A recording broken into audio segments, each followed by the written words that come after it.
Deep into History is independent and in need of your support now more than ever before. Thus, I would like to thank all of my patrons. Every cent I receive goes towards upgrading this experience we share. And hopefully, this year, I will have enough patrons to sustain myself modestly and do nothing but write and record. Thus far, I've refused to run ads for things like sports gambling or any company that I deem exploitive. The ads that pay well, in other words, because I will not advocate for something I would not use myself or recommend to a loved one. This external pressure to structure shows around ads is bringing podcasting as we know it to an end. It is even more difficult for long narrative shows like mine, with eager advertisers asking me to break up my episodes into 27-minute blocks, the average time of a commute to work. That's 21 minutes of content and 6 minutes of ads. But I don't make episodes. I make classic hits you can enjoy forever. The era of a successful indie podcast just existing outside of a corporate network is nearly over. My only hope is to be fully listener supported. Thus, it gives me such hope and pleasure to welcome Jim, Fiona, Paul, and the Verdant Square Network, who went to patreon.com/deepintohistory and attained the rank of historian for just 15 cents a day. Verdant Square Network, Paul, Fiona, and Jim, my new historians, I salute you and thank you from the center of my being.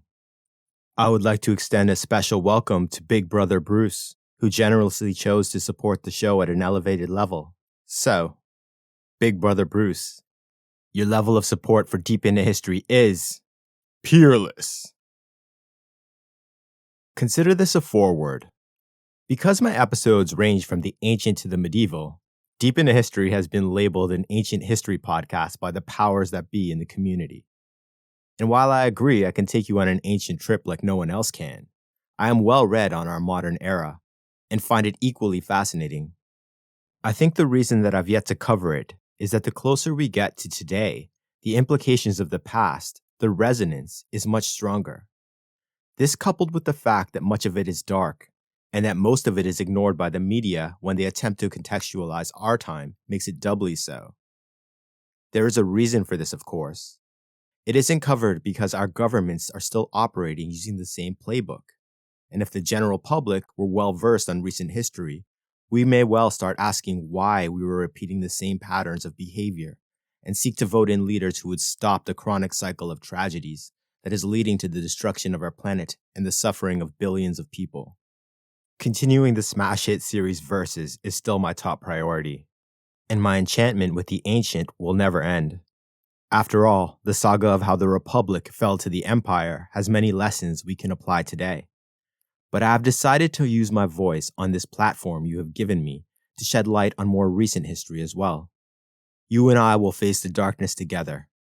And as Deep Into History continues to grow, perhaps, just perhaps, we will reach enough people that we can begin to change things for the better.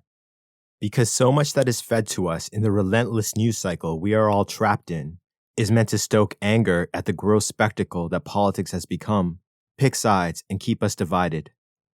No more. You and I are going to do our best to change that.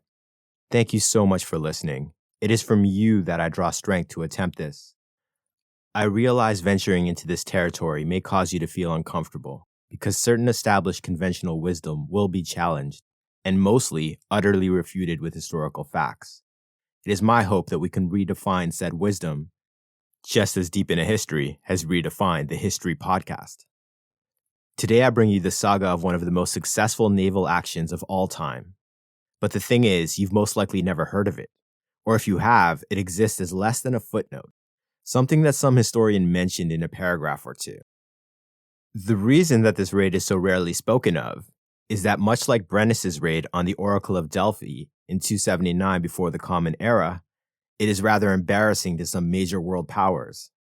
It involved tactical and strategic planning that are the equal of any of the great and terrible historical battles we have experienced together. This naval raid changed the course of the war and shifted the geopolitics of the world, and it is very recent history. So recent, in fact, that my father, Hardeep Hundal, was there, who on December 3rd, 1971, was just coming back to his training ship after celebrating with his friends that they had completed their courses and were set to graduate the next morning to become newly minted midshipmen in the Indian Navy. But then, total war. This episode was supposed to be short and out in December to mark the anniversary of the operation, and as a birthday present to my father.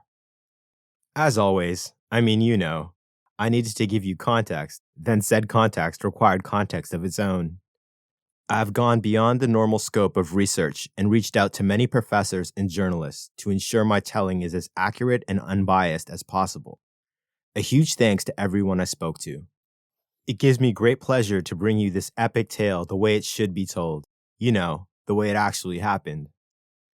The official accounts are marred by self-aggrandizing generals, admirals, and not least by the fact that operational security required was so tight that no one but a few actually know what transpired. So hey Dad, this is for you. Consider that as we go forward. And with that said, this forward comes to an end. This is Deep into History, and I'm your host, Arjun Hundal. I would like to begin by introducing two concepts. First, the concept of just war, a theory that has had many iterations, from pre-biblical times to the present. The most obvious example of a just war is, of course, the Allies in World War II. However, since that time, so many wars have been presented as just, when in fact they are nothing of the sort. The modern theory of just war holds that 7 principles must be adhered to. They are having a just cause, war being a last resort, war being declared by a proper authority, possessing right intention, having a reasonable chance of success, and the end being proportional to the means used. I bring this up because the war we are about to discuss is nearly universally considered to be one of the very few just wars, an extreme rarity in the 20th century. The second concept is that of divide and rule, or divide and conquer, an ancient strategy most famously practiced in the West by Philip of Macedon against the city-states of Greece and Julius Caesar in his conquest of Gaul. It too follows a few basic principles. They are creating or encouraging divisions among the subjects to prevent alliances that could challenge the sovereign, and distributing forces that they overpower the other. Aiding and promoting those who are willing to cooperate with the sovereign. Fostering distrust and enmity between local rulers. Encouraging meaningless expenditures that reduce the capacity for political and military spending. In essence, anything to sow disunity and conflict among the local population so that they can never reunite to challenge their oppressors, which are always vastly outnumbered by the people they oppress. The war in 1971 has its roots, and in many ways are a direct result of centuries of colonialism, as is so much of what is happening right now all around the world. It's been a while since I've delivered you a classic deep into history historical nutshell, and in this case, I want you to know that I'm merely brushing the surface. Everything I mention in the timeline and everything in between is immensely complex. And as such, I will be posting links for you to do further reading if you wish to expand your knowledge. So, the setup to our setup goes like this. 1600 in the Common Era, the dark cloud of colonial imperialism is rising. Gunpowder weapons, especially rifles and cannons, have given the monarchies of Europe an unprecedented technological advantage. For the first time in history, a raw recruit equipped with a gun can reliably defeat native warriors who have trained and perfected their craft over a lifetime. This, along with advanced ships that form huge blue water navies, and the need for raw materials for very early industries, begin a greedy lust to seize the world. For every kingdom desired to become an empire. England has its eyes fixed firmly on the vast resources and wealth of the subcontinent of India. To get a feel for the geography of the subcontinent, picture in your mind an inverted equilateral triangle, jutting out for its full length into the Indian Ocean in the south, the Arabian Sea in the west, and the Bay of Bengal in the east. Mountains across the top, its northern border, the Himalayas, the colossal natural barrier that rose when the subcontinent slammed into Asia, and has separated the Indian and Chinese people for most of human history, with mountain ranges more or less splitting it in half from the center, thus the modern North India and South India. At the time, circa 1600, the Mughal Empire had control of the central north, the Indo-Gangetic Plain, rich and fruitful. The empire included 200 vassal principalities and were surrounded by 700 more who were never friendly, with would-be empires growing on either side of it in Punjab in the west and Bengal in the east. Each principality had its own customs, language or dialect thereof, culture, and regional rivalries, resulting in a hugely complex web of interactions. And as yet, the notion of India as one nation had not even entered the minds of the most liberal political thinkers. The divisions were too many. Add vying religions to the mix, and one can see how these divisions were ripe for, well, a tale to be. While other European powers sought a foothold on the subcontinent, the British established the East India Company, or EIC, an early corporation owned by its shareholders, called a joint stock company. Anyone could invest, from the richest to the most modest merchant. Much like a modern startup, investors would get a share of the profits of this speculative venture, depending on the size of their initial investment. This also allowed the royal government to outsource the massive risk of such a huge endeavor. The company's goal is to gain control over all of India eventually, stripping wealth and resource extraction at any cost to generate profit for its investors. With its own army and navy, originally made up of privateer pirates, its executives brilliantly exploit regional rivalries among the multitude of principalities to divide and rule. Its methods are cunning, cruel, and brutal, yet undeniably effective. So much so that by 1757, the EIC has effective dominance over the subcontinent. Those principalities that they could not bring under their influence are crushed, their leaders replaced, to be ruled directly by the company. India's once thriving and advanced textile industries are dismantled and destroyed, only to be resurrected in British towns, and turning the subcontinent into a source of raw materials to fuel them, and the Indian people a trap market for their goods. Operating not unlike the worst of the late Republic of Rome's tax farmers, the quotas for taxes paid in raw materials such as cotton, silk, wheat, sugar, salt, spices, rice, tea, and opium were very high and had to be met on time every time, regardless of low yields, crop failures, and natural disasters. This caused several major famines, and the people suffered, starved, and died. Brilliantly using the existing Mughal tax system and the ancient Hindu caste system, landholders, called zamindars, were given the quotas and warned if they were not met, they would be replaced, their families destitute, or wiped out if they resisted. Forced, they made their peasants work like slaves, and this directed the poor workers' anger against their lords and not the EIC. The princes who had so readily allied with the company to gain advantage and settle ancient blood feuds with their neighbors soon found that they had made the proverbial deal with the devil. Not only had the garrisons on their land to aid them in settling their petty rivalries become permanent, the EIC enforced the doctrine of lapse, which meant that if a ruler of an allied principality did not have a direct male heir, their lands would be forfeited to the EIC, and this practice vastly expanded the company's direct landholdings. Within a few decades, the company ruled supreme. The company's land, conquered or absorbed, along with its hundreds of vassal principalities, gave them near complete control. Except at the extreme points of the triangle that India is in the map in your mind. The wars to subdue the south, east, and west were brutal. The local Maharajas and their people, who were well aware of the fate that awaited them if they lost, fought doggedly. But without modern weapons, their armies faced inevitable doom. The exception was in the west, for in the land of the 5 rivers, Punjab, the Sikh empire stood impregnable. Its rulers had imported modern rifles and even a few cannon from France, along with an army of well-trained swordsmen, spearmen, heavy cavalry, and hundreds of armored Indian war elephants. 2 major wars were fought in 1845 and 1848, called the Anglo-Sikh Wars, which I will cover in detail in the future. But understand that both were very near run. At their height, it took nearly all the forces of the EIC on the subcontinent, and had just a few things gone differently, British power would have been fatally wounded, if not broken.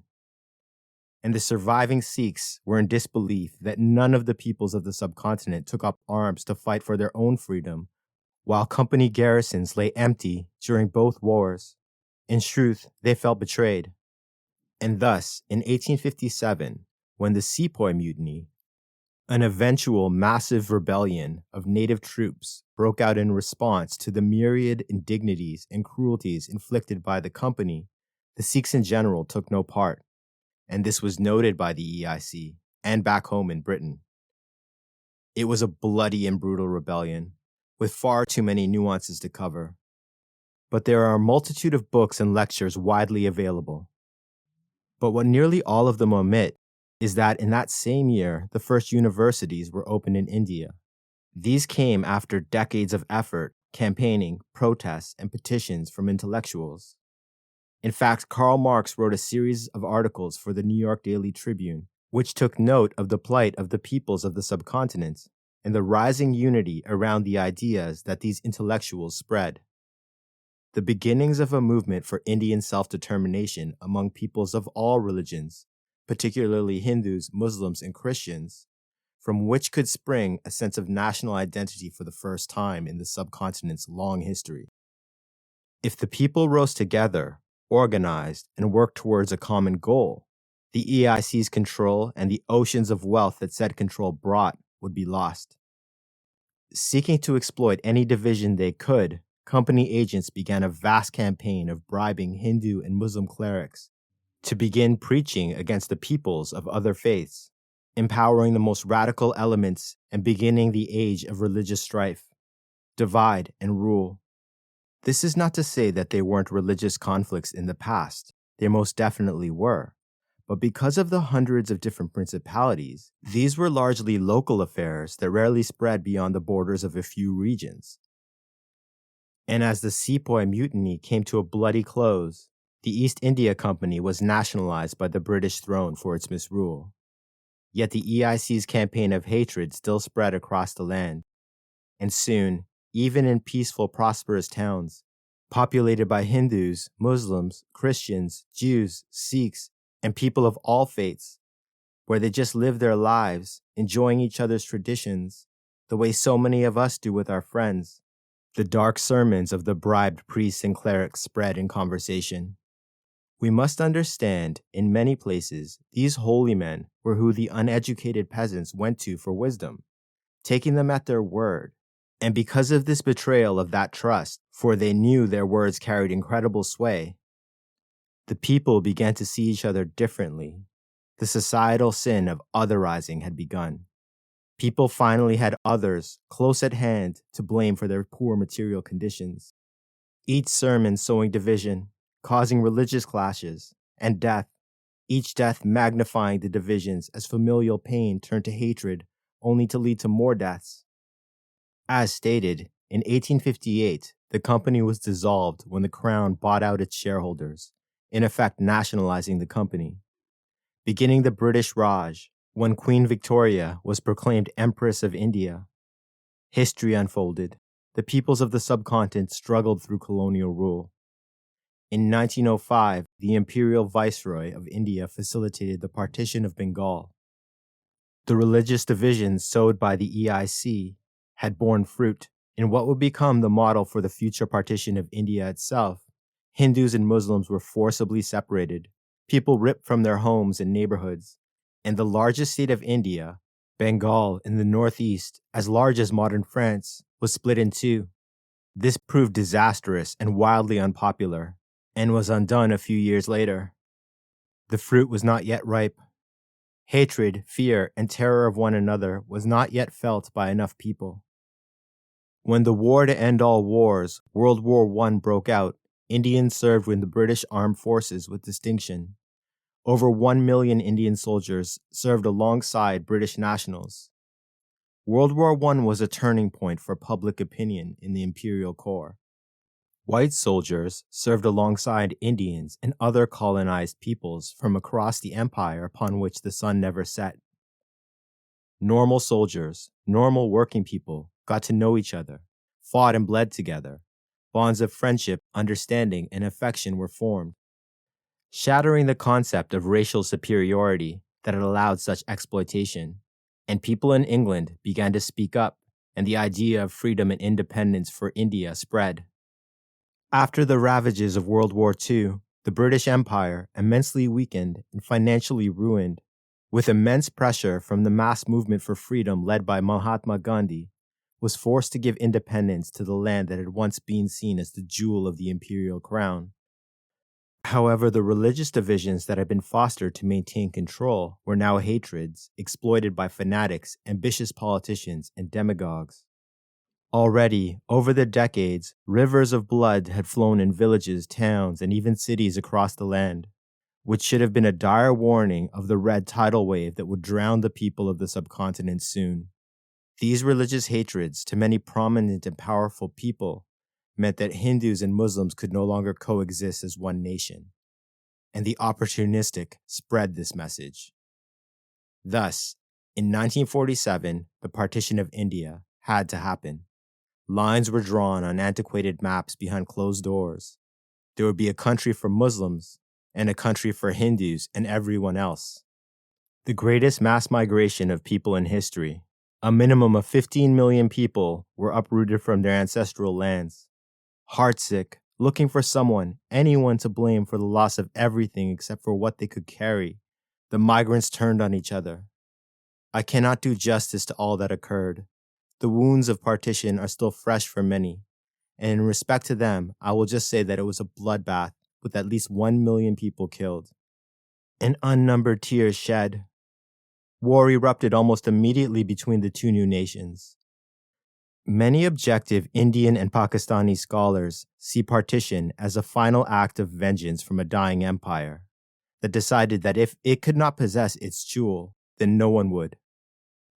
The reason for this is apparent to anyone who looks at a map of it, which I'll post for you on Patreon and social media. For simplicity, the Muslim nation of Pakistan was divided into two separate territories.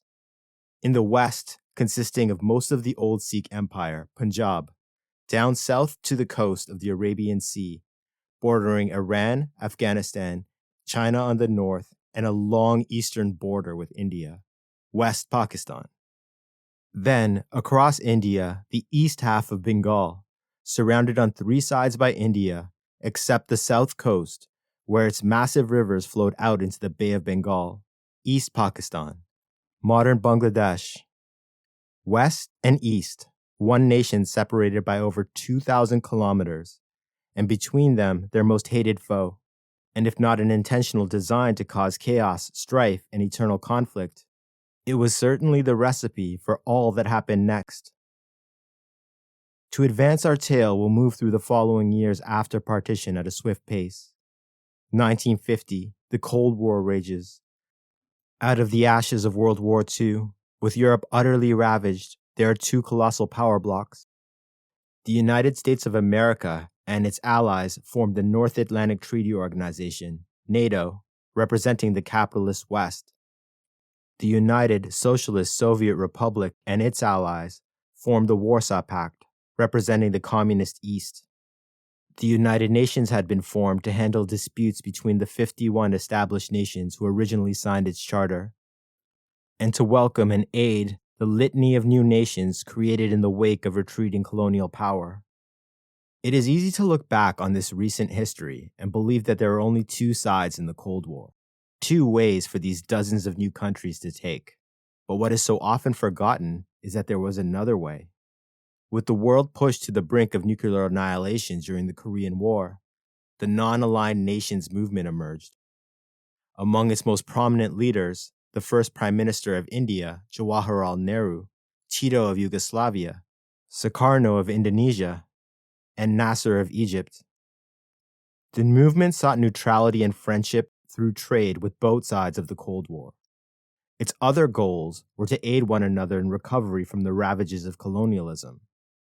A major problem was that both NATO and the Warsaw Pact would brook no rivals, and there was constant pressure to pick a side in the ideological struggle between capitalism and communism. This other way, this third way, is the origin of the phrase third world countries, referring to political alignment rather than economic status. When you hear it used now, it brings to mind poor and struggling countries, absent the context that they are poor and struggling because of the ravages of colonialism. Picking a side between NATO and the Warsaw Pact brought advantages, above all access to military equipment and advanced technology. The problem was that this always came at a price beyond money, usually allowing for the US or USSR to build military bases in one's country and voting their way in the United Nations, thus trading much internal and international sovereignty for a nominal sense of security. In Asia, China, under Chairman Mao, had secured the Chinese mainland, a revolutionary communist government whose movement grew out of their own struggle against imperialism. Prime Minister Nehru saw China as a natural ally whose people had suffered at the hands of imperial oppressors. But to Mao, India had not fought and won its independence, but was rather given it, which made him suspicious, particularly given that English was the common language that bound the multitude of different cultures together as a nation. They still used the language of their oppressors. Then, in 1959, after the Tibetan uprising, India aided in the escape and gave sanctuary to the Dalai Lama, China's enemy. This brought China closer to Pakistan, and confirmed to Mao at least that the idea of Indian pacifism was fraudulent. During the Cuban Missile Crisis in 1962, the world once again on the brink of nuclear annihilation, total war erupted on the subcontinent in the north when China invaded India. The ill-equipped and small Indian army had no chance against the battle-hardened and gigantic People's Liberation Army. The war only stopped because China achieved its stated objective of taking disputed territories, and then withdrew from other regions where they had pushed the Indians back as they were internationally recognized parts of India. This defeat was a terrible shock to Prime Minister Nehru, and India abandoned its pacifist international stance and began a military buildup in an attempt to modernize its armed forces. Meanwhile, Pakistan had become a client of America and established strong relations with China. In exchange for U.S. military bases, which India had denied the U.S. government, the Pakistani Army, Air Force, and Navy gained the latest and most lethal conventional weapons in the American arsenal, thus denying them to India. The result was that India equipped itself for war from wherever it could, a mix of mostly antiquated World War II-era equipment, military surplus from countries like France and England. Its only modern weapons came from the Soviet Union.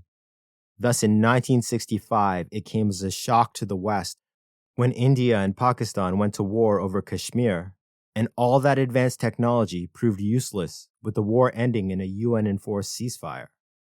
How could an army equipped with the latest tanks and aircraft be stopped in its tracks by an army equipped largely with weapons from World War II? I will cover this war in detail in the future, as my grandfather, then Lieutenant Colonel Sudarshan Singh Hundal, became the only commander to take the fortified hill of Kargil twice in 2 major assaults. Twice because he was asked to abandon the position for political reasons the first time and did so, only to be ordered to take it again, which his battered battalion did, with many casualties. He lost his command and career when he refused an order to abandon the critical position for the second time, the ground of Kargil soaked with the blood of the men under his command. Whenever you hear Kashmir in the context of the conflict today, understand the hill of Kargil lies at the center of it. The 1965 war had major implications for the people of both nations, as they were put under an arms embargo and sanctioned. In Pakistan, officially, the army had been a ruling partner with the civilian government since 1958. The position created for this was Chief Martial Law Administrator. After the war, blaming the civilian government and politicians for the result, the army tightened its grip. Military dictatorship loomed. In India, the effects of the arms embargo by the West meant that it had to rely almost exclusively on the Warsaw Pact for weapons, a further strain on its international stance of non-alignment with the two great power blocs.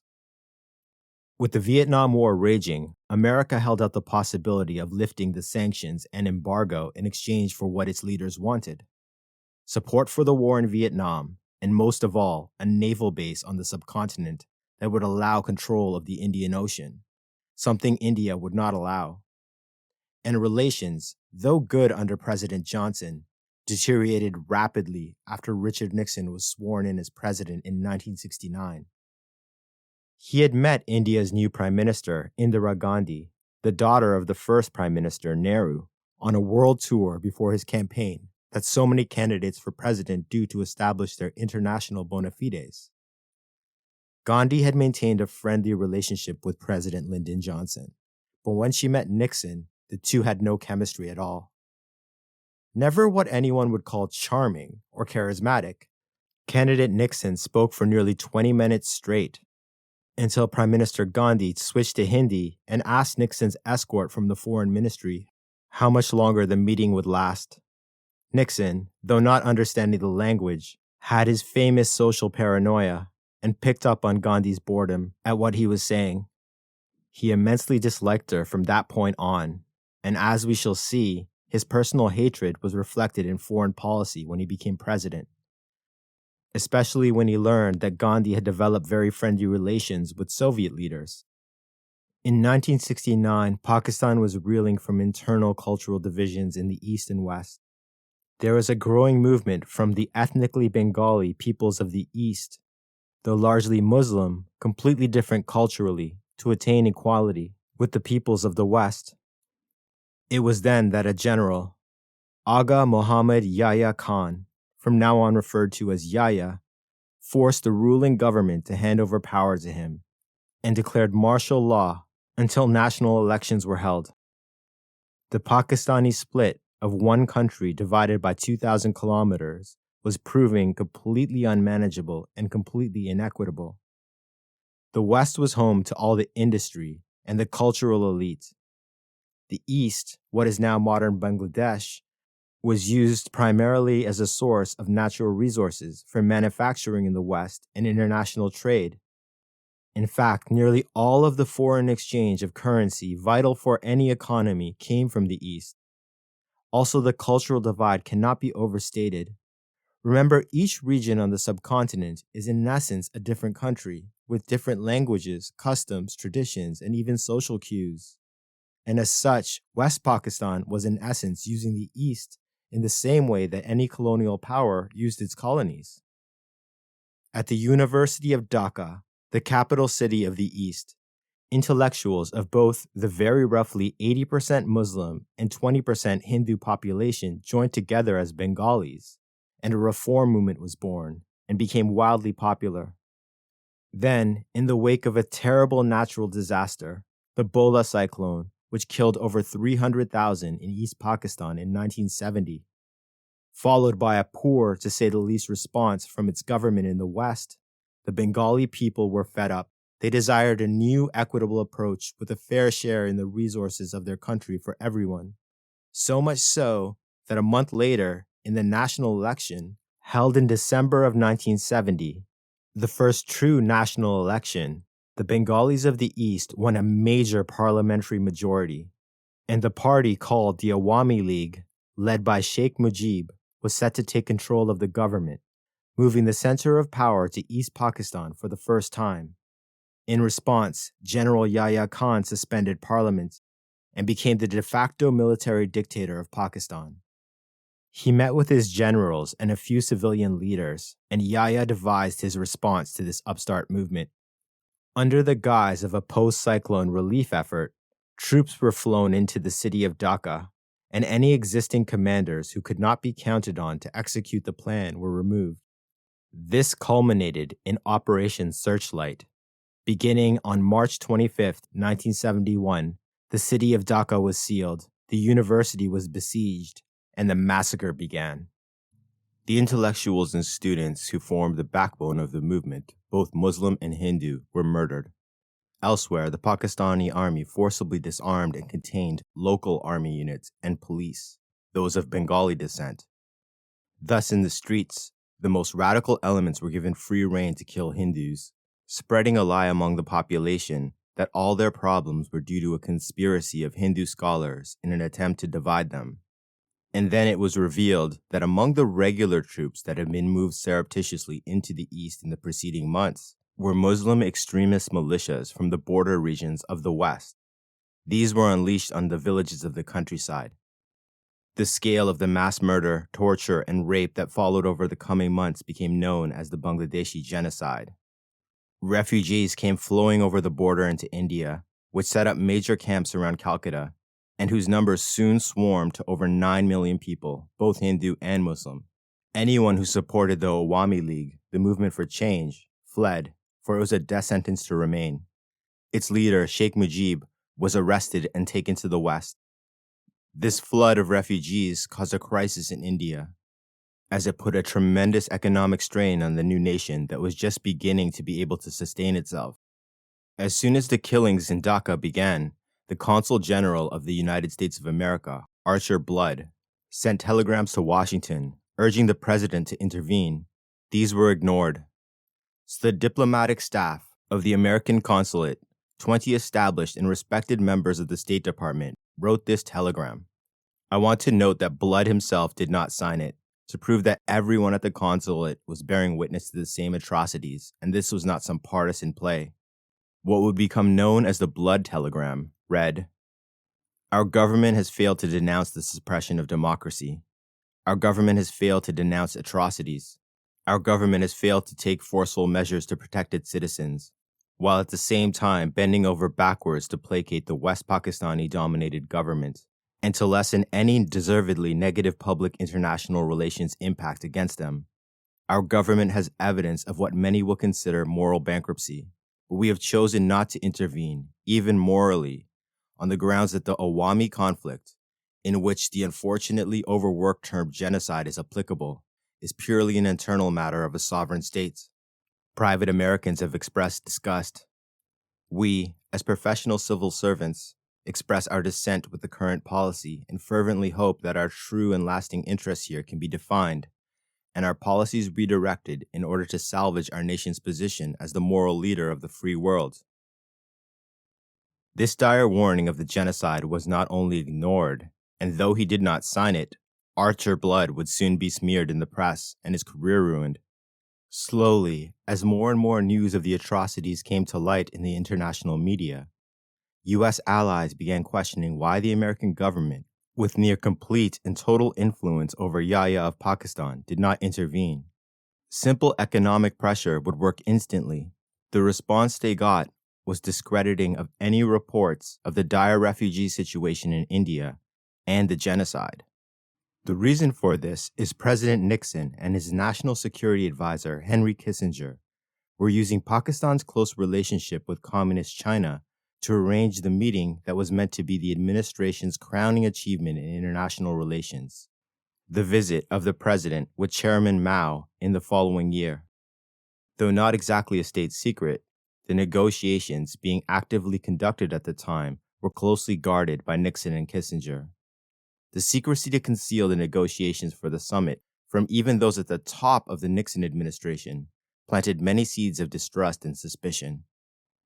When it was subsequently pointed out that France, who hosted the Paris peace talks to end the Vietnam War in 1968, which Nixon's campaign had derailed to deny that victory to his Democratic opponent during the election, could have easily done the back-channeling with China, and still other governments that weren't committing a genocide, Kissinger justified it with a slew of geopolitical nonsense.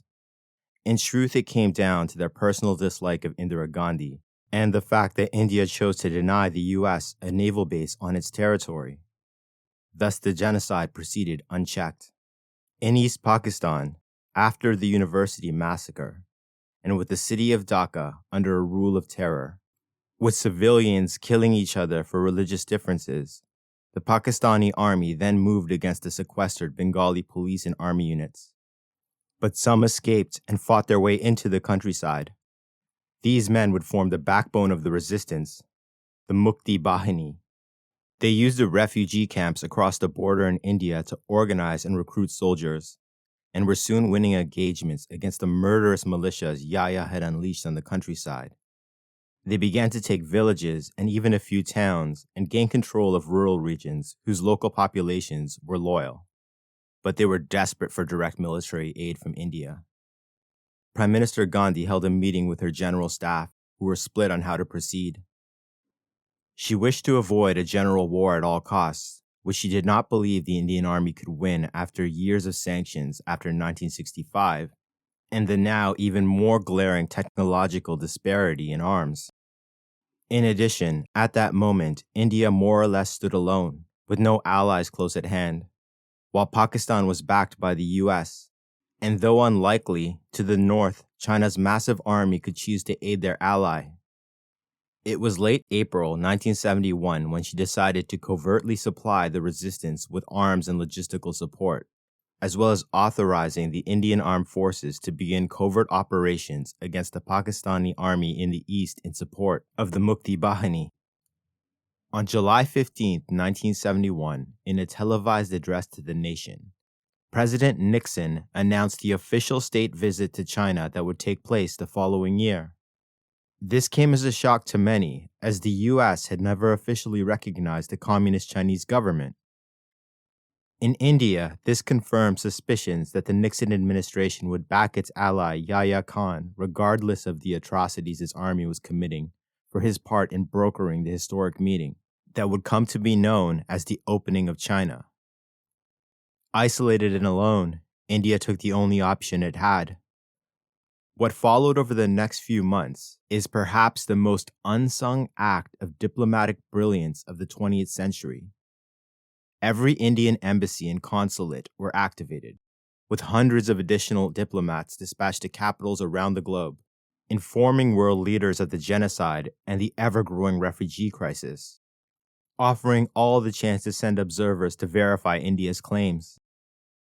The Prime Minister split her time between New Delhi, where she managed the emergency, and a flurry of foreign trips to meet with world leaders and to make her case for aid directly, urging them to apply pressure to stop the genocide. This campaign was so successful because the facts were overwhelming, and soon international outrage began to grow. President Nixon's political rival, Senator Ted Kennedy, acting in his capacity as chairman of the Senate Subcommittee on Refugee Affairs, and in a bid to bring some sanity to the administration's position, visited the refugee camps. He was brought to tears after hearing the horrors they had endured and the ongoing suffering of millions who had lost everything to escape the genocide.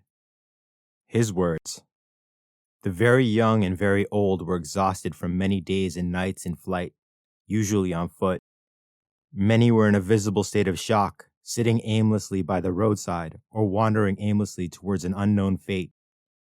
They told stories of atrocities, of slaughter, of looting and burning, of harassment and abuse by West Pakistani soldiers and collaborators. Many children were dying along the way, their parents pleading and begging for help. Monsoon rains were drenching the countryside, adding to the depression and despair on their faces. The tragedy of East Bengal is not only a tragedy for Pakistan, it is not only a tragedy for India, it is a tragedy for the entire world community, and it is the responsibility of that community to act together to ease the crisis. Simple humanity demands that America and the United Nations must accept the truth that this heavy burden should be borne by the entire international community and not by India alone." His visit served to swing international opinion even further against the Pakistani government. However, President Nixon and Kissinger remained unmoved and committed to supporting their personal ally, Yahya. Prime Minister Gandhi scored a huge diplomatic triumph when on August 19th, her envoys signed the Indo-Soviet Treaty of Friendship and Cooperation in Moscow. Until that moment, India stood alone. The other countries of the non-aligned movement were unwilling to express solidarity because they did not wish to anger the United States and face a certain economic chaos when the famously thin-skinned president would inevitably revoke trade agreements or enact economic sanctions. Across these countries, just barely beginning to shake off the ravages of colonialism, could ill afford. The treaty, while not a formal alliance, was a show of tangible support, and it contained some very interesting clauses. Crucially, it was between India and the Soviet Union, not the Warsaw Pact as a whole, allowing India to keep its non-aligned status in the context of the Cold War. It also made headlines across the world, and any eyes that had not been drawn to the region by the ongoing genocide in East Pakistan and the titanic refugee crisis in India were now paying very close attention to the situation. Even the leaders of NATO countries began asking why the United States of America was supporting a genocidal military dictatorship instead of the world's largest democracy. Suddenly, Indian diplomats in capitals across the world found every door open to them, with the message that Prime Minister Gandhi must take her case to the United Nations if there was to be any hope of avoiding war. A war now that could easily escalate to the point that superpowers would be drawn in and trigger World War III. The Prime Minister had her doubts about the effectiveness of addressing the United Nations directly at this time, because she had reached the conclusion that as long as the United States backed Pakistan, little would be done to alleviate the refugee crisis, and nothing to stop the genocide. Her general staff had begun quietly mobilizing the armed forces for war, and stepped up the insertion of covert operatives. As the guerrilla war raged across East Pakistan and Indian armed forces were moved into position, a meeting with President Nixon in Washington was set for November, a last chance to avert war, or as the Prime Minister calculated, a chance for her to make India's case for the U.S. to step in and aid the millions of refugees who fled the genocide directly to the U.S. media and the American people. The only way in her mind to break the Nixon administration's iron commitment to Yahya. And just to give you an idea of what a terrible ally the general actually was, shortly after the Indo-Soviet Treaty was signed in August, the Soviet ambassador to Pakistan, Alexei Rodinov, was directed by Moscow to send the general a secret message, which has recently been declassified, telling him to come up with a peaceful political settlement for East Pakistan to avoid going through the conflict with India, and then this dire warning, that Pakistan will be embarking on a suicidal course if it escalates tensions in the subcontinent. In the context of this era of the Cold War, a suicidal course of action meant that major powers would be drawn in, making a nuclear exchange likely. It should also be noted that these kinds of messages delivered to leaders of allied or client states on either side were intended to be passed on. This was done to limit direct threats between NATO and the Warsaw Pact, and as a regular form of back-channel communication. General Yahya told no one and continued on his course. This was unlikely to have swayed Nixon or Kissinger, who were singularly dedicated to their meeting with China. From their conversations in the Nixon tapes, their thinking went that if they backed Yahya, they would in essence be showing Chairman Mao what an implacable ally the US could be, willing to overlook anything, including genocide, as if this would be an appealing trait and seen as a boon to the Chinese. If they had the slightest understanding of who they were dealing with, they would have understood that the loss of face that the administration was experiencing, coupled with their complete inability to adapt to a fluid situation, would have the opposite effect, as we shall see. Indira Gandhi's meeting with Richard Nixon began inauspiciously on November 4, 1971, when the Prime Minister was welcomed and then received on the White House lawn before dignitaries and the mass media, both foreign and domestic. In his opening statement, the president did not once mention the situation in East Pakistan, the genocide, or the humanitarian emergency of the refugee crisis. Instead, he gave his sympathies for the scale of the natural disasters that sprang from the terrible monsoon the previous year, ignoring the entire reason for this urgent meeting. The Prime Minister, speaking next, thanked the president for his kind words about the natural disasters, but that India had always recovered from natural disasters, and then said these words, "But the worst tragedy is a man-made tragedy of vast proportions. I come here in search of some wise impulse that has sometimes worked to save humanity from despair." It was noticed that the assembled media were paying very close attention by the sudden clicks of cameras and reporters raising hands to ask questions, showing interest. The crowd becoming captivated by the flawlessly delivered and eloquently worded speech. And seeing this, the White House staffers, without even having to look at him, knew that President Nixon would like this not at all. He didn't. In fact, at their meeting the next morning, he kept the Prime Minister waiting outside the Oval Office for 45 minutes. While she was waiting, many things that I choose not to repeat were said in the Oval Office about the Prime Minister and Indians. But the words witch and bitch were used. The meeting achieved nothing, apart from the leaders knowing that neither would budge from their position. India would not withdraw its forces mobilizing along their frontier, and America would not exert pressure on General Yahya to end the genocide. Instead, after, the Prime Minister made her case to the American people through the media, and crucially, at many functions held in her honor in Washington. And as she boarded her plane for home, she knew that war with Pakistan was imminent, and prayed that she would be able to conduct it without unleashing World War III. Now you have the context. So, Operation Trident begins after this. I hope you are enjoying the story thus far. I know I enjoy creating them for you and could really use your help to keep Deep Into History independent and thriving. Please go to patreon.com/deepintohistory and pledge your support. It's just cents a day, and you'll get to experience the first crossover episode of Versus. You see, while Rome had sent its best warriors to wage war in Africa, a threat came from the far north. It started as tales of untold numbers of barbarians appearing at the edge of the known world and devouring all that stood in their way. A lone Gallic warrior, drenched in blood, made his way south to a legionary outpost on the frontier. Yet just as he arrived, he succumbed to his wounds, whispering about witches performing mass human sacrifices and bathing in blood. Rome sent scouts to investigate, and none of them returned. Legions were dispatched, only to disappear as if they had never existed. For Rome had no idea of the sheer number and warrior prowess of the Cimbri and Teutones. Join me for a journey in the dark forest beyond the Alps and experience a series of strange events that led to Rome's worst defeat since the Republic was brought to its knees by Hannibal at the Battle of Cannae. Bloodthirsty wishes, a sea of barbarians, a stolen treasure that belonged to a denizen of Olympus, a Roman's greed, all leading to the catastrophic Battle of Arausio, in a tale I call The Curse of Apollo's Gold. Available now only on Patreon.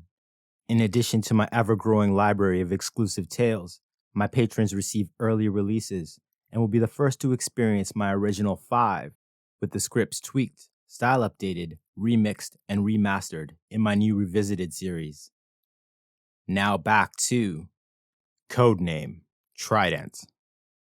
War erupted on the subcontinent when Pakistan launched Operation Genghis Khan on the evening of December 3, 1971. An all-out aerial assault from West Pakistan to cripple the Indian Air Force and achieve air superiority, immediately followed by a massive armored invasion, thus forcing India to fight a two-front war in the east and west. General Yahya's thinking was that the massive logistical challenge and drain on resources would force India to capitulate and agree not to intervene in East Pakistan again. The problem was that the Indian Army and Air Force were ready. The massive airstrike coming in numerous sorties had little effect. The planes of the Indian Air Force were kept in hardened bunkers and hangars, able to resist direct hits. Apart from the destruction of a radar station and quickly repaired damage to a few runways, Operation Genghis Khan was an epic failure. At midnight, Prime Minister Gandhi addressed the nation on radio. Her words, "I speak to you at a moment of grave peril to our country and our people. Some hours ago, soon after 5:30 p.m. on December 3rd, Pakistan launched a full-scale war against us. The Pakistan Air Force suddenly struck our airfields in Amritsar, Pathankot, Srinagar, Avantipur, Uttarlaya, Jodhpur, Ambala, and Agra. Their ground forces are shelling our defensive positions in Suleimanki, Kamkaran, Punch, and other sectors. Since last March, we have borne the heaviest of burdens and withstood the greatest of pressure and a tremendous effort to urge the world to help in bringing about a peaceful solution, in preventing annihilation of an entire people whose only crime was to vote democratically. But the world ignored the basic causes and concerned itself only with certain repercussions. The situation was bound to deteriorate, and the courageous band of freedom fighters have been staking their all in defense of the values for which we have also struggled, and which are basic to our way of life. Today, the war in Bangladesh has become a war in India, and this imposes upon me, my government, and the people of India an awesome responsibility. We have no other option but to put our country on a war footing. Our brave officers and young men are at their posts, mobilized for the defense of the country. Emergency has been declared for the whole of India. Every necessary step is being taken, and we are prepared for any eventualities. I have no doubt that it is the united will of our people that this wanton and unprovoked aggression of Pakistan should be decisively and finally repelled. In this resolve, the government is assured of the full and unflinching support of all political parties and every Indian citizen. We must be prepared for a long period of hardship and sacrifice. We are a peace-loving people, but we know peace cannot last if we do not guard our freedom, our democracy, and our way of life. So today we fight, not merely for territorial integrity, but for the basic ideals which have given strength to this country. And in this alone, we can progress to a better future.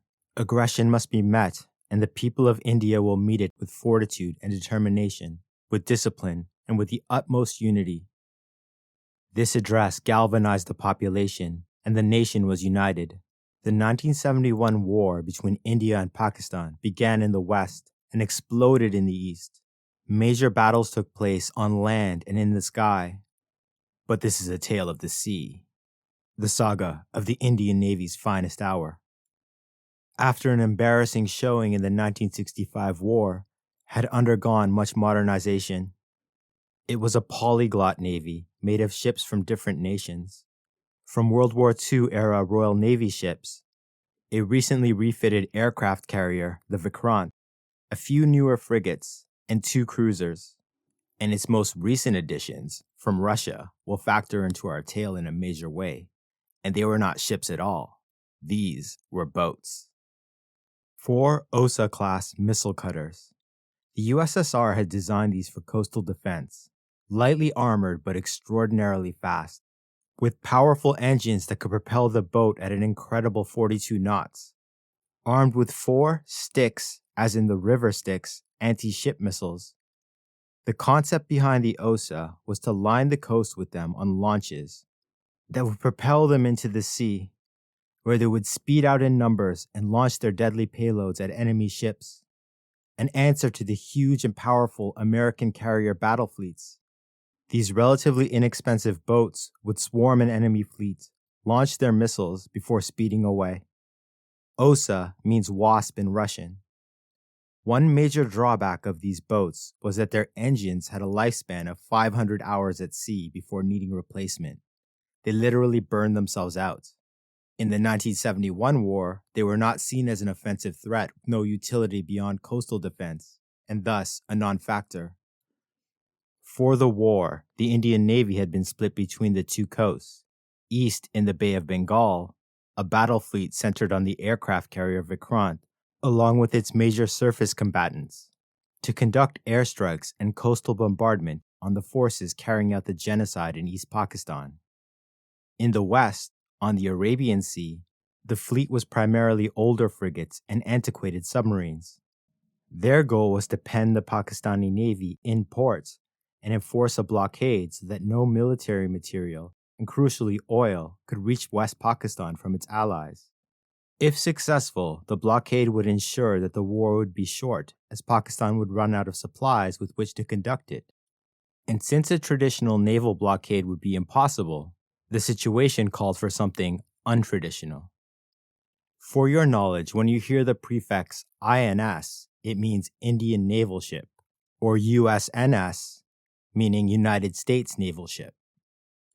The reason that this operation, codenamed Trident, and most other operations during the war have never been accurately reported is that India, surrounded by enemies and wary of spies, had among the most compartmentalized operational security for its armed forces ever known.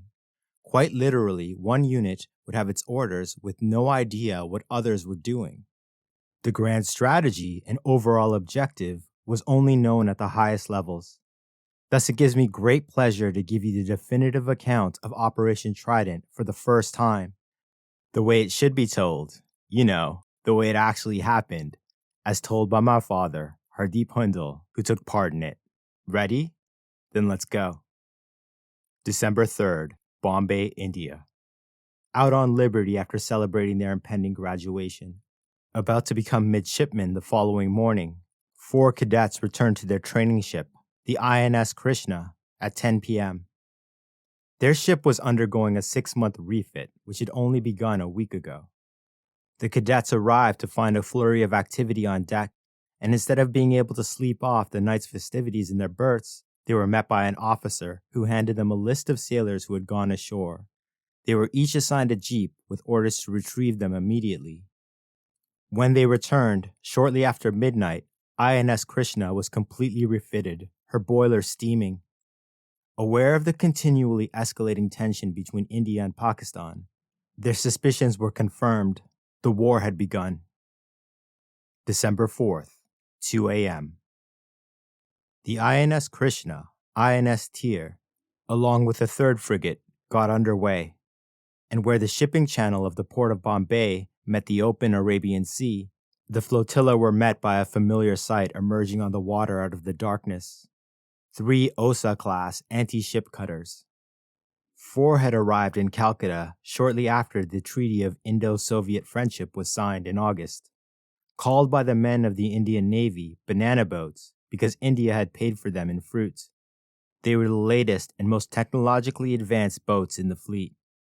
These same training frigates and crews, along with another, had towed the brand new Osas from Calcutta on the far east coast, the only Indian port equipped with cranes large enough to unload them, all the way south around Sri Lanka and north to Bombay but months before. This operation was familiar to them, and that is why they were selected for this mission. Recall the Osa's extremely limited engine life, the reason they had to be towed. Once the cabling operation was complete and the Osa secured, the flotilla began steaming north. Total radio silence had been ordered and was to remain in place for the duration of the operation. Everyone except the highest-ranking officers on each ship only knew that they were headed in the general direction of the city of Karachi, Pakistan's only major deep-water port, hub of international trade, and headquarters of the Pakistani Navy. It was heavily defended by Air Force patrols from 2 nearby airfields, coastal batteries, and of course the Pakistani fleet, most of which was still in port at that moment. Traveling at a steady 8 knots, the frigates, unaware to the crew, were escorted by 2 anti-submarine corvettes stationed beyond the horizon. As Pakistan's advanced submarines were a major threat, these were the diesel-electric French Daphne class, nearly invisible to sonar when running on their batteries and when they traveled under 5 knots. The flotilla sailed throughout the night and remained undetected, the crews at high alert, sonar stations manned, lookouts posted. December 4th, 1971, the Arabian Sea. Once the task force reached a distance of approximately 100 nautical miles south of Karachi, it maintained this distance for the rest of the day while taking evasive maneuvers, just outside the range of Pakistani air and naval patrols.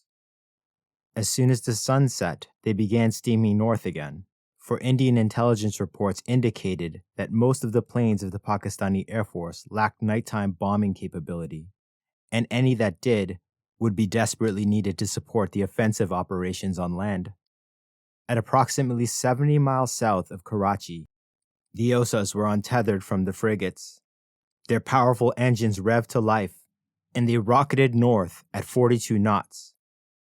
3 boats, 1 objective, Trident.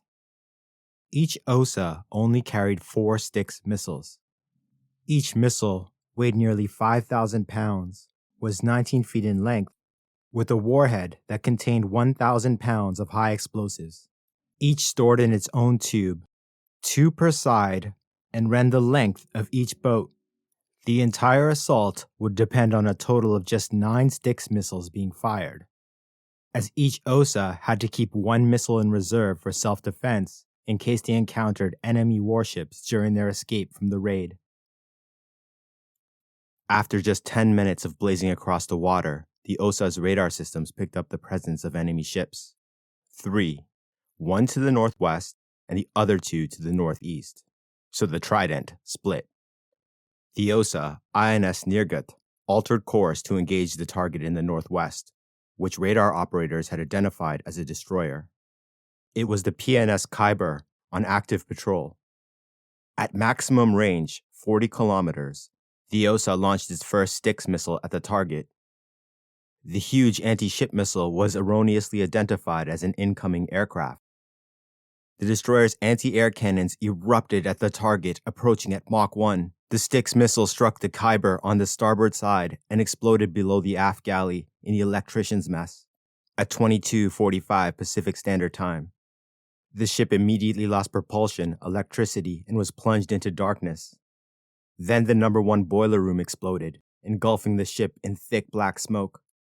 PNS Khyber sent out an emergency transmission to the Pakistani naval headquarters. It said, "Enemy aircraft attacked in position 020 FF20. Number 1 boiler hit. Ship stopped." In the chaos and panic after the explosion, the transmission not only sent the incorrect coordinates of the ship's position, which resulted in delays in rescuing survivors later, but had all Pakistani units in the area looking for a non-existent airstrike.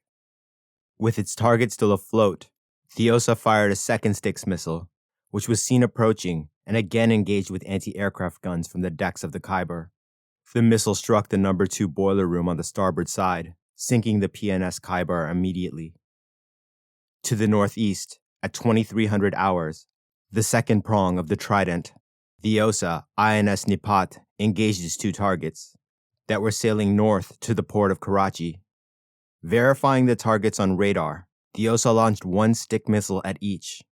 The first at the merchant vessel Venus Challenger, and the second at its destroyer escort, PNS Shah Jahan. Indian intelligence believed that MV Venus Challenger was carrying ammunition for Pakistan that had been redirected from U.S. forces fighting in Vietnam. The ammunition on the Venus Challenger exploded as the missile struck. The blast and inferno lit up the horizon. The second Styx missile hit PNS Shah Jahan, which was crippled, the black smoke plume outlined by the flash of the explosion miles away. Then, 20 minutes later, the minesweeper, PNS Muhafiz, was targeted by a Styx missile from INS Veer, the third prong of the Trident. The missile hit the minesweeper on the port side, just after the bridge, instantaneously disintegrating the vessel before it could send an emergency transmission to Pakistani naval headquarters. The OSA INS Nipat continued towards Karachi. Its radar picked up dozens of ships in port, both merchant vessels and the bulk of the Pakistani surface fleet. But they were not the target. Instead, the crew locked onto the Kamari oil storage tanks of the port refinery and prepared to launch from 30 kilometers south of the harbor. 2 missiles were fired at the tanks. One of the Styx misfired, causing a system failure aboard the OSA, but the other stayed on course and hit a fuel tank which exploded and consumed other tanks nearby, the inferno briefly turning night to day. Their mission complete, the OSAs turned south, rocketing back towards their motherships of the flotilla. An additional detail never before reported. At the flotilla, on the bridge of the INS Krishna, the crew was eagerly awaiting the return of its OSA. Yet when it came within sight, the returning missile boat remained circling outside of gun range. And soon, the training frigate was painted by the OSA's missile radar. You see, the OSA was wary to approach because the outline of the frigate was exactly the same as many of the frigates in the Pakistani Navy, because so many of both fleets were attained from the British and were of exactly the same class.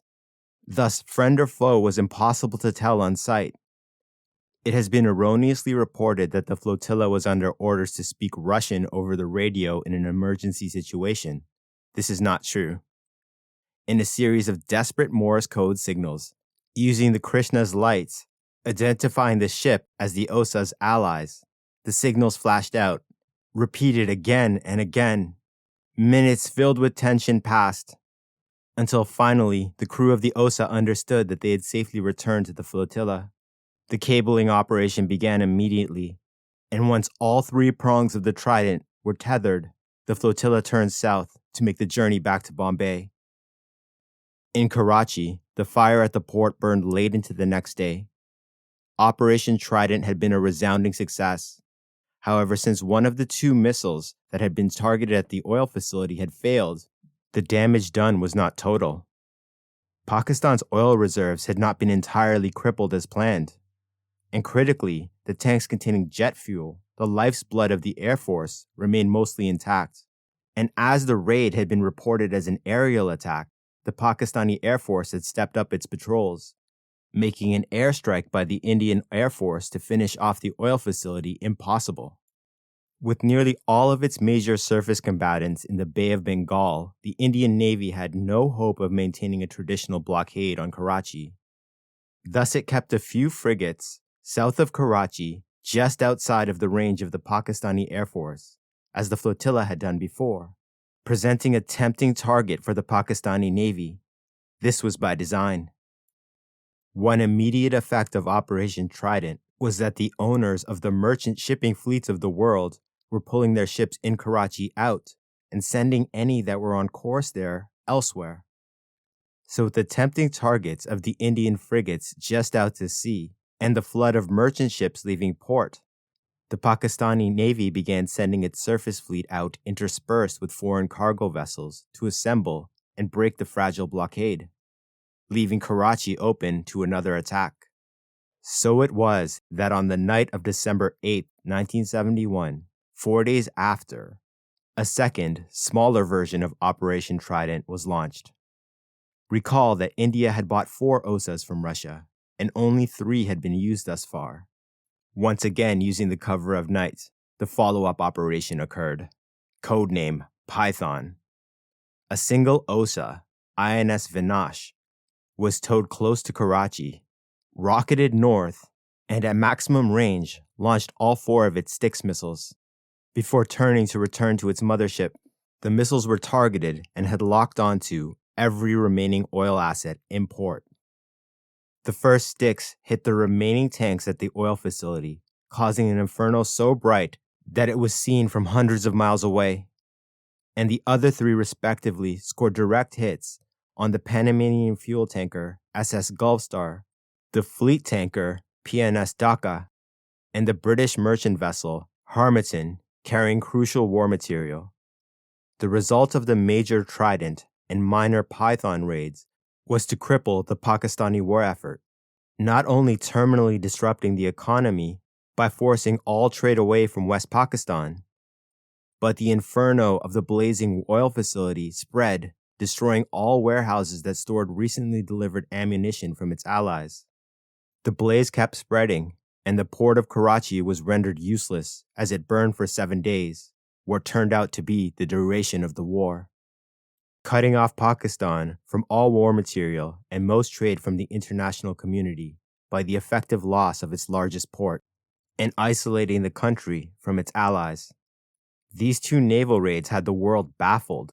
No one had any idea exactly what had occurred, other than it was unlikely to have been a strike from the Indian Air Force. In Washington, at the White House, in the Oval Office, there was panic and definite rage, because without immediate military intervention, Pakistan and General Yahya would lose the war.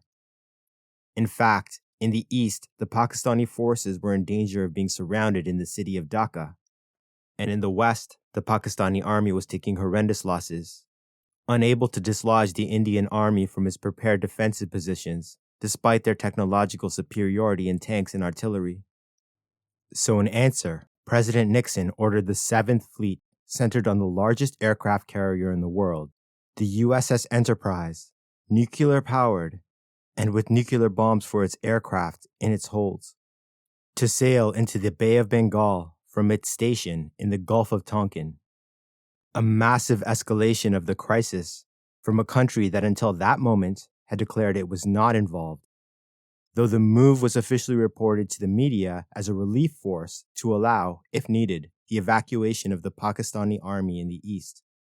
The fact is that the 7th Fleet was about to enter a war zone, and the only way to achieve this objective would be to sink the Indian Navy, and since it, designated Task Force 74, had no transport ships, it was seen as an act of aggression by the rest of the world.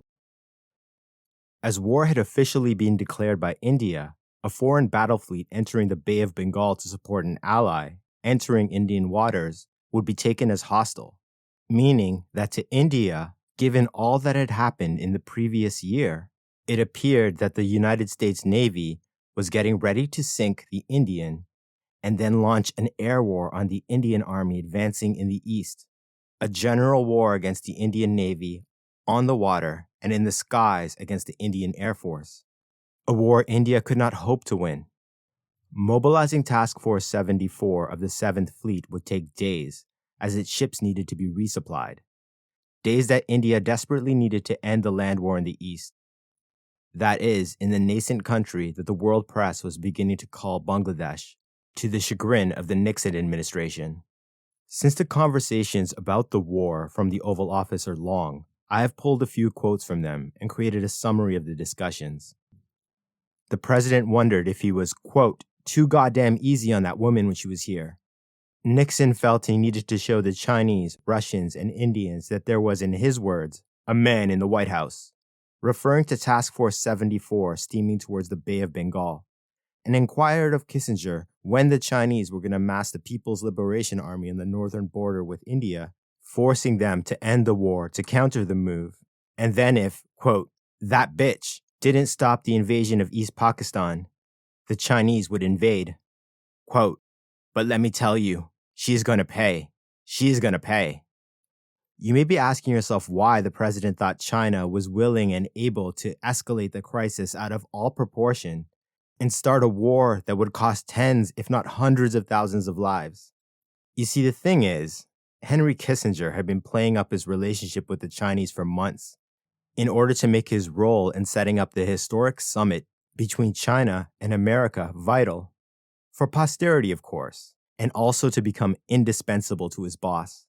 The truth is that China wanted this meeting as much as the US did, wishing no longer to be isolated from the West and no longer perceived as a junior partner in the communist world.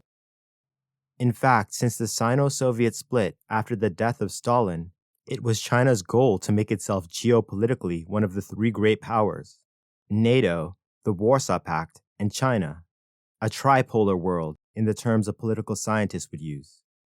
In Chairman Mao's mind, China had asserted its dominance over Asia, and this meeting would be the first major step in that direction, as the US had not even officially recognized the government of China as an official entity, instead recognizing the government of Taiwan as the legitimate rulers of the Chinese mainland.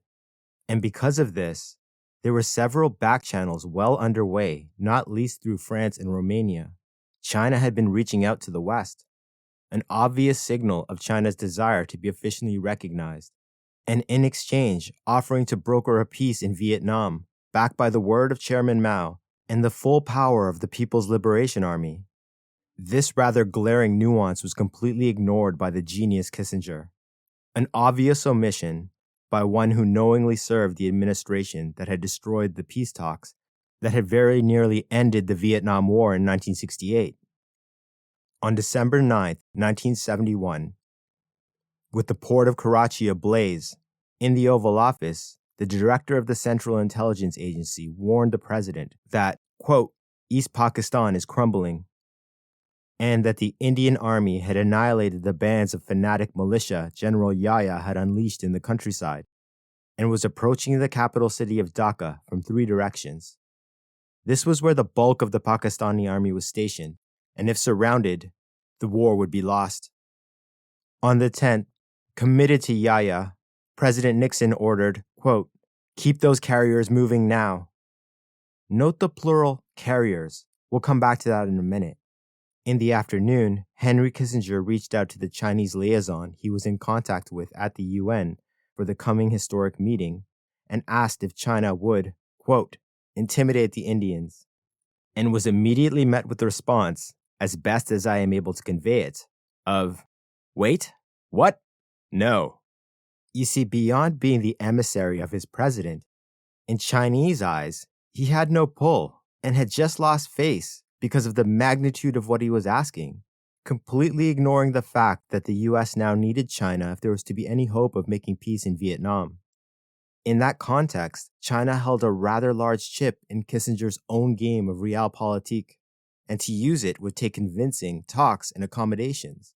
You know, diplomacy. To ask for a possible invasion of India failed to recognize China's position and relative strength. Speaking about their conversation later, that same Chinese emissary would say that, quote, Kissinger talked about the fact that the US would be moving ships into the area, about military supplies being sent to Pakistan from Jordan, Turkey, and Iran, exposing the existence of illegal arms shipments. Having utterly failed, Kissinger was forced to tell the president that as far as the Chinese were concerned, independence for East Pakistan was a foregone conclusion. Angry, blaming the Chinese, not Kissinger, the president resolved to put his faith in brute force, in the form of Task Force 74, to intimidate India into an immediate ceasefire and withdrawal from East Pakistan. Also on the 10th, Indian intelligence intercepted a U.S. naval message saying that the 7th Fleet was approaching the Bay of Bengal. Then, to make matters worse, came shocking news when Moscow warned New Delhi that in the east, entering the Arabian Sea, was a British fleet. This exact detail I cannot confirm. There are conflicting reports about its accuracy in terms of British intentions. The Royal Navy's Far East Fleet was in the area, but the United Kingdom had maintained a strict policy of neutrality in the war thus far. But what I can confirm is that the warning was received, and to the Soviets and Indians, it appeared that the US, with the help of the Royal Navy, was attempting a naval pincer movement that would at once allow direct military support in the east and allow the third-party illegal arms shipments and critically oil to start flowing into West Pakistan again. In response to this alarming news, Prime Minister Gandhi summoned the Soviet ambassador and officially invoked Article 9 of the Treaty of Friendship and Cooperation. Article 9 reads, each high contracting party undertakes to abstain from providing any assistance to any third party that engages in armed conflict with the other party. In the event of either party being subject to an attack or a threat thereof, the high contracting parties shall immediately enter into mutual consultations in order to remove such threat and to take appropriate effective measures to ensure peace and security of their countries. This somehow completely overlooked diplomatic legalese was in effect a pact of mutual defense. Thus, Moscow directed all of its naval assets in the Indian Ocean to the Bay of Bengal, and in the Far East, in Siberia, at the port city of Vladivostok, the Soviet Pacific Fleet began urgent preparations to set sail to the Indian Ocean. During the next few days, as the Indian Army closed in on Dhaka, there was a tsunami of diplomatic activity across the globe seeking to de-escalate the crisis. A series of resolutions were offered by many countries at the United Nations, anything to stop the war on the subcontinent from spiraling out of control. Alarm was rising at the thoughts of the two superpowers confronting one another in a war zone. Their two fleets, with more firepower than was unleashed in all of World War II, justifiably put the world on edge. Early in the morning of December 15, 1971, USNS Task Force 74 crossed that international line and entered the Bay of Bengal. On board India's only aircraft carrier, INS Vikrant, pilots were volunteering to commit suicide for their country by flying their Harriers loaded with bombs into the Enterprise. The Indian Navy had no chance against even this single task force of the 7th Fleet. But then, just as the planes were being fueled, Moscow sent a message to Washington, warning that not only was an American fleet about to enter Indian territorial waters, but there were Soviet ships in place escorted by nuclear submarines. with the Soviet Pacific Fleet but days away, as well as sharing the news that the Indian Army had now entered Dhaka and that the war would be over in mere hours. Something of an exaggeration, as the Indian Army had only moved 2,000 troops into the outskirts of the city, as crossing the mighty rivers of Bangladesh was proving a tremendous challenge. Finally, without hope of turning the tides of war, according to some sources, a Soviet submarine surfaced in order to be pinged on radar to confirm Moscow's message. The president ordered Task Force 74 back to the Gulf of Tonkin, just barely averting an incident that would have likely caused World War III. As it turned out, the only reason the isolated Pakistani forces holding Dhaka had not surrendered already was that they were justifiably terrified of reprisals from the population for the genocide they had unleashed.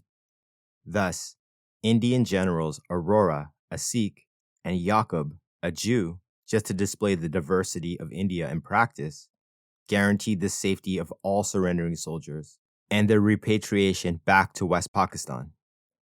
So on December 16th, the 26,000 Pakistani troops in Dhaka surrendered, joining the POWs already captured from the countryside for a total of approximately 90,000. At once, Prime Minister Gandhi issued the following statement, and it was cabled to capitals around the world. I have repeatedly declared that India has no territorial ambitions. Now that the Pakistani armed forces have surrendered in Bangladesh, and Bangladesh is free, it is pointless in our view to continue the present conflict. Therefore, it is our aim to stop further bloodshed and unnecessary loss of life. We have ordered our armed forces to cease fire everywhere on the Western Front, in effect from 8 p.m. tomorrow, December 17th. It is our earnest hope that there will be a corresponding and immediate response from the government of Pakistan. That evening, the Prime Minister addressed the Indian Parliament, and this address was simultaneously read to the UN General Assembly by the Minister of External Affairs at the United Nations in New York. I have an announcement to make which I think this House has been awaiting for some time. The West Pakistani forces have unconditionally surrendered. Dhaka is now the free capital of a free country. The instrument of surrender was signed at Dhaka at 4:31 p.m. by Lieutenant General Niazi on behalf of Pakistan Eastern Command, and Lieutenant General Jagjit Singh Arora, Commander-in-Chief of Indian and Bangladesh forces in the Eastern Theater, accepted the surrender. This House and this entire nation rejoice in this historic event. We hail the people of Bangladesh in their hour of triumph. We hail the brave young men and boys of the Mukti Bahini for their valor and dedication. We are proud of our Army, Navy, Air Force, and Border Security Force, who have so magnificently demonstrated their quality and capacity. Their discipline and devotion to duty are well known. India will remember with gratitude the sacrifices of those who have laid down their lives, and our thoughts are with their families. Our armed forces are under strict orders to treat Pakistani prisoners of war in accordance with the Geneva Convention, and to deal with all sections of the population of Bangladesh in a humane manner. The commanders of the Mukti Bahini have issued similar orders to their forces. Although the government of Bangladesh has not yet been given the opportunity to sign the Geneva Convention, they have also declared that they will fully abide by it. It will be the responsibility of the government of Bangladesh, Mukti Bahini, and Indian armed forces to prevent any reprisals. Our objectives were limited: to assist the gallant people of Bangladesh and their Mukti Bahini to liberate their country from a reign of terror and to resist aggression on our own land. The Indian armed forces will not remain in Bangladesh any longer than is necessary. The millions who were driven out of their homes across our border have already begun trekking back. The rehabilitation of this war-torn land calls for dedicated teamwork by its government and people. We hope and trust that the father of this new nation, Sheikh Mujibur Rahman, will take his rightful place among his own people and lead Bangladesh to peace, progress, and prosperity. The time has come when they can together look forward to a meaningful future in their golden Bengal. They have our good wishes. The triumph is not theirs alone. All nations who value the human spirit will recognize it as a significant milestone in man's quest for liberty. And the address concluded, Bangladesh fought and bled for its freedom and its people's right to self-determination. The cost had been astronomical in lives and suffering. At least 1 million civilians had been killed in the genocide, though the number may be much higher. 10 million refugees had been displaced, their lives ruined. And the lead up to the war had seen one of the worst sprees of organized mass rape the world has ever known. The 1971 Indo-Pakistani War is widely considered one of the last just wars.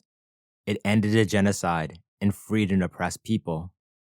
And in recognition, history has recorded it as the War of Bangladeshi Independence. Aftermath. Though the war had proven to be an utter defeat for Pakistan and its allies, it proved to be Prime Minister Gandhi's finest moment. Her use of diplomacy in such a massive and prolonged effort to avert a war was held up across the world as an example, the pen and the sword in a just cause.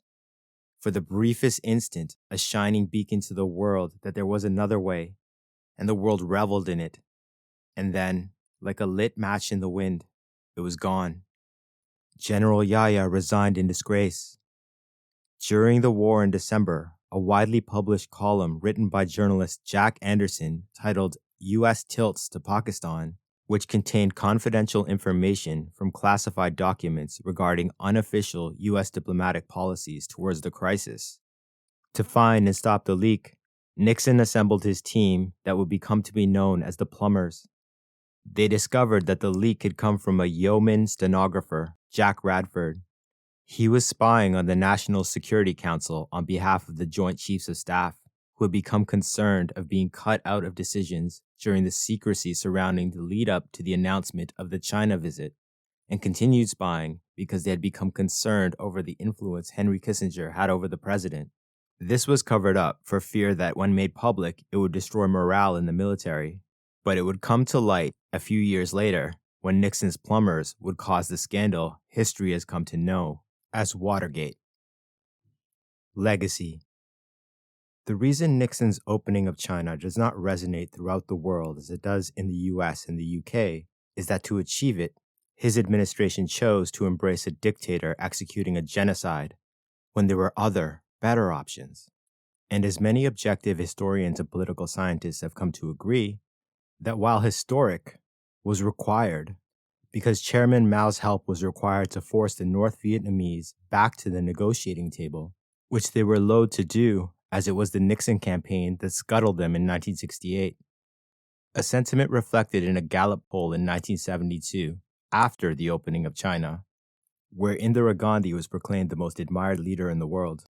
As for the Prime Minister, she became to be very nearly worshipped in India, and unfortunately would embrace megalomania, suspending democracy in 1975, and end up sowing and exploiting religious divisions, causing riots and massacres, and would eventually lead to her assassination by Sikh extremists.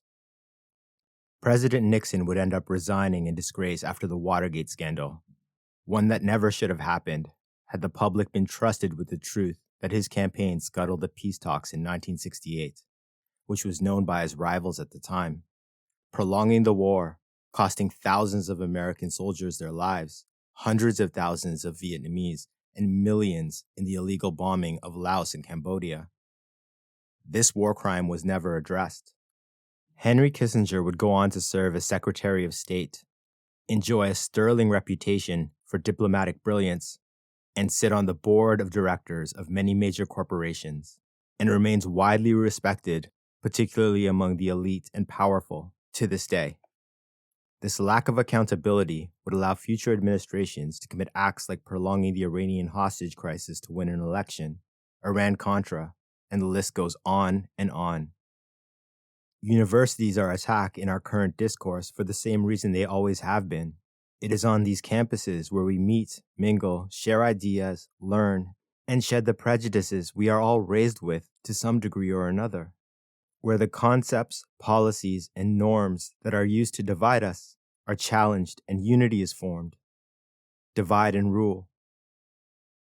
The East India Company and the age of colonialism have left us the legacy of racism, which was used and spread to justify the slave trade and the murder and exploitation of indigenous peoples of the colonies.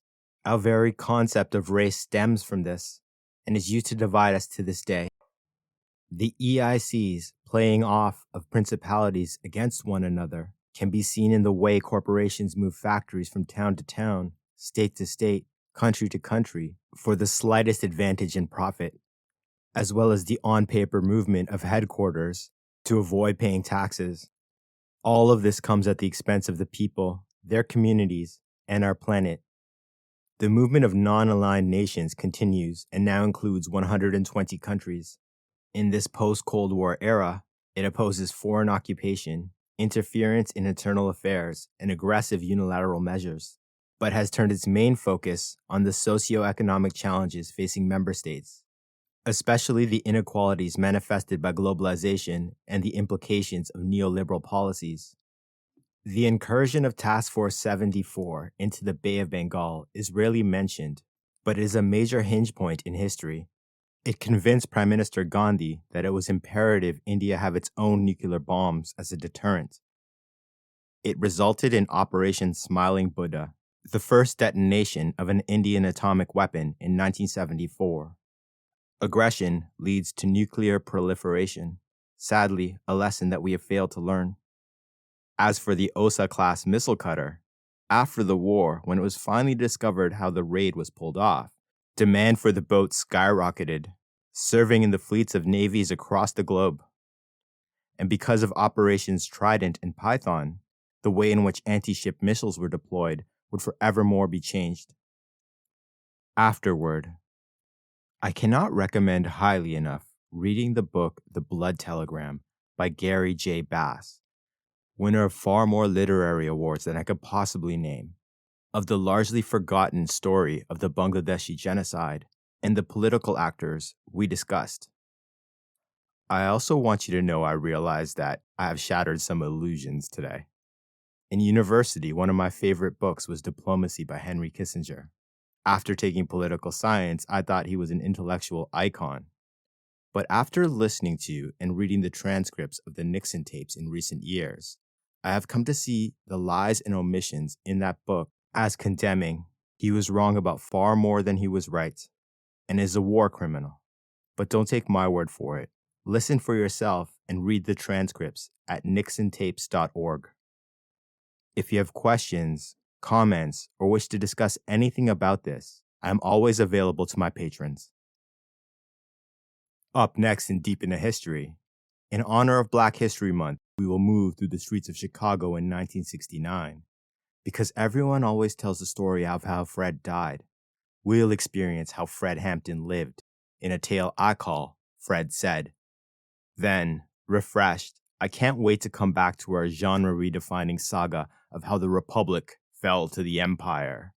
First, a detailed and delicious examination of the Roman legions, and how Jupiter's chosen would leave his mark on the Republic's chief instrument of virtus forevermore, followed by a mystical encounter with the spirit of Rome's greatest general that would transform Roman understanding of the universe. Versus continues with the Marian reforms like you have never experienced them before in Reforma, then the interlude Scipio's Dream, both serving as the end of the prelude to the titanic Cimbrian War. Thank you for listening to Deep into History. I hope you enjoyed Codename Trident. You can follow me at Deep into History on Twitter, Instagram, and TikTok. Please tell everyone you know about this show. It's now or never for me.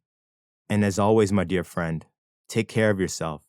I truly look forward to the next time we go deep